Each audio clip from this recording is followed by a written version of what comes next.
Vamos falar de Fluminense 3, Atlético Mineiro 0. Uma novidade na escalação, pegando todo mundo de surpresa. John Kennedy iniciando a partida. O Cano sentiu um problema na panturrilha sexta-feira. O curioso é que ele estava entre os relacionados e não ficou nem no banco.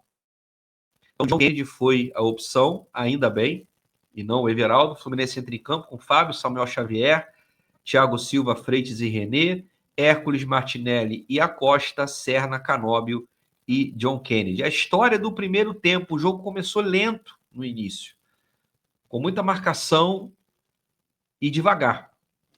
Até que aos 14 minutos, Lúcio Acosta coloca fogo na partida. Mas primeiro temos que reconhecer o bom passe do René da lateral para dentro. O Acosta recebe e faz melhor ainda. Uma visão de jogo, um passe que parece simples, ele não tinha marcação, ele vê a movimentação do John Kennedy, fundamental, John Kennedy entre os zagueiros, né, abaixo dos zagueiros, os zagueiros param, o John Kennedy inteligentemente segura, e o Acosta na medida certa, vai John Kennedy, se consagra, ele bate bem com a parte interna do pé, tentando tirar do Everson, que espalma no rebote de primeira.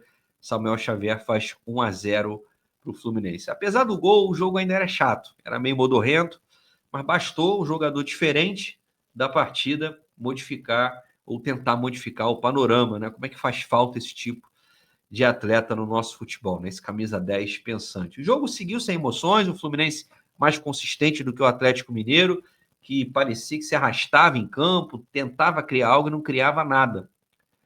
O diferencial, de fato, foi o passe do Acosta. Depois, no finalzinho, o Canóbio teve uma chance no contra-ataque, preferiu chutar ao invés de dar o passe. E depois, de novo, uma bola do Canóbio pela direita, ele chuta cruzado. O chute foi bom, o Everson ele espalma, dá um toquinho, mas o Samuel passava sozinho. Poderia ter sido uma melhor opção. Não foi um bom primeiro tempo não, tá, gente? Foi um primeiro tempo pobre dos dois times. O Atlético, então, não criou nada. O Fluminense ainda teve essas 2-3 chances. O ponto diferencial, o ponto de distinto do primeiro tempo foi o Acosta. O jogador sempre vertical, sempre objetivando o gol. Dificilmente o Acosta dá passe lateral e para trás. Isso, claro, acaba induzindo o erro. Se você tenta muitos passes frontais, passes difíceis, você vai errar mais do que acertar. Mas eu topo. Eu prefiro o jogador que tenta buscando o gol do que aquele limitado, covarde, que tem medo de arriscar. O Acosta, em nenhum momento, ele tem esse receio de buscar um passe mais difícil, pensando, claro, na criação de oportunidade. E a história do segundo tempo, que aí sim foi bem diferente. Com menos de um minuto, o Fluminense cria 2 oportunidades importantes com Canóbio e Hércules. O Everson apareceu 2 vezes, e o Fluminense poderia ter ampliado o placar ali, ter feito 2-0. O Fluminense volta com tudo para poder matar o jogo. Dá mais a bola para o Atlético, usa mais o contra-ataque e sai aos 12.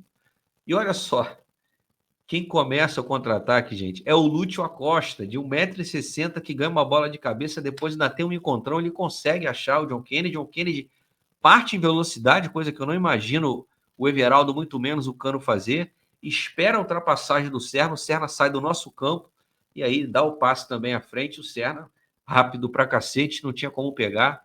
Eu falei, cara, será que vai perder esse gol? Nada, meu amigo. Uma frieza de centroavante, esperou o Everson sair, tocou na saída dele na esquerda, 2-0 para o Fluminense. O Fluminense entrou determinado a acabar com o jogo, né, nesse início de segundo tempo. Uma boa atuação do Acosta, cara, os passes, as jogadas, sempre passava por ele, o diferencial desse time, e participação decisiva do John Kennedy nos 2 gols, o cara que estava dando a opção de passe. Depois do gol, o Atlético fica mais com a bola, mas trocando passes estéreis. O Fluminense ficou na boa para partir em velocidade. O Zubeldia estava tão satisfeito com o time, eu acho que não confia tanto assim no nosso elenco, que ele só mexe com 35 minutos. Ele tira os destaques do jogo, Acosta e John Kennedy, para colocar Lima e Everaldo. Eu não vou dizer para vocês que eu gostei. Não gostei. Eu teria mantido os 2. Mas o John Kennedy já dava sinais de cansaço. Muito tempo sem ter essa quantidade de minutos. Brincadeira, né, Renato Gaúcho? Eu não teria posto o Everaldo, e sim o Santi ou o Keno, colocando o Serna para o meio. Mas percebo que o Everaldo entrou bem, o Lima mais ainda. O Fluminense poderia ter feito o terceiro teve mais contra-ataques que, infelizmente, o Canóbio, faltando um pouquinho. O Canóbio correu muito, teve boa atuação, mas falta inteligência para ele definir os lances.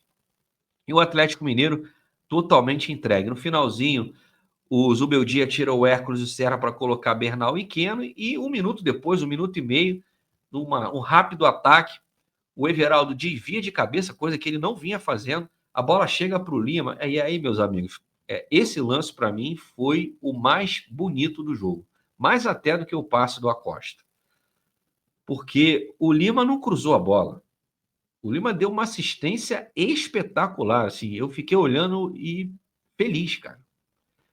Ele coloca na cabeça, o Keno perde aquele gol ali, rescinde o contrato hoje.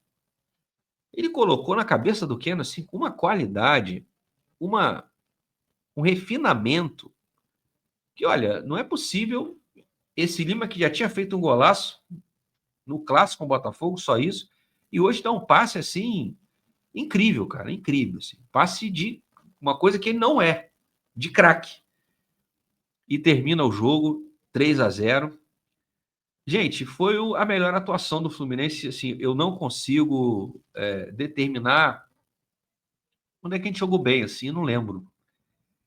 A gente se acostumou a ver esse time do Renato jogar tão mal, né? E, cara, eu fico muito à vontade aqui. Dessa vez, tem gente que é oportunista, né? Mas essa eu falo, assim, com a boca cheia, com convicção sobre Renato Gaúcho. Eu avisei. E a gente não está zubeldizado. A gente está desrenatizado. Porque o que está acontecendo no Fluminense, falar do Zubeldia, ele tem feito boas escolhas, sim. Ele tem mantido o meio-campo, que hoje é o nosso coração, Martinelli, Hércules e Acosta. Ele demora a mexer no meio, porque ele sabe que se mexer no meio, ele não tem reserva para suprir. Ele poderia melhorar esse banco, mas isso é papo para depois. Mas Otávio, Bernal, o próprio Lima, que tem entrado bem, o Zubeldia sabe que a diferença é grande. Então ele segura os três até um deles não aguentar mais. E é isso mesmo, tá certo. Eu acho que o ponto alto do Zubeldia nesse trabalho, não dá para falar de parte tática ainda, de verdade, não dá. É fácil falar quando está ganhando. Até porque se estivesse perdendo, a gente já está falando de parte tática? Claro que não. O ponto alto do trabalho é o Zubeldia saber usar as peças. Hoje não entrou Otávio e Soteldo. Isso já é muita coisa. Ele mantém o trio de meio campo o máximo de tempo possível. É muita coisa. O John Kennedy tomou a frente do Everaldo. Isso já representa muito. Olha o que aconteceu. O John Kennedy, mesmo com os quilinhos acima. O Lúcio Acosta é armador. O Nonato não é. Então ele botou o cara, o armador, para armar. São movimentos simples que o Zubeldia vem fazendo, mas que o antecessor era um incapaz. Além de estar de saco cheio de ser treinador, parece, o cara não tinha visão de algo óbvio. E esse é o ponto alto desse iníciozinho de trabalho do Zubeldia. Saber escolher minimamente as peças. Colocar o melhor Fluminense possível em campo. E não é por acaso.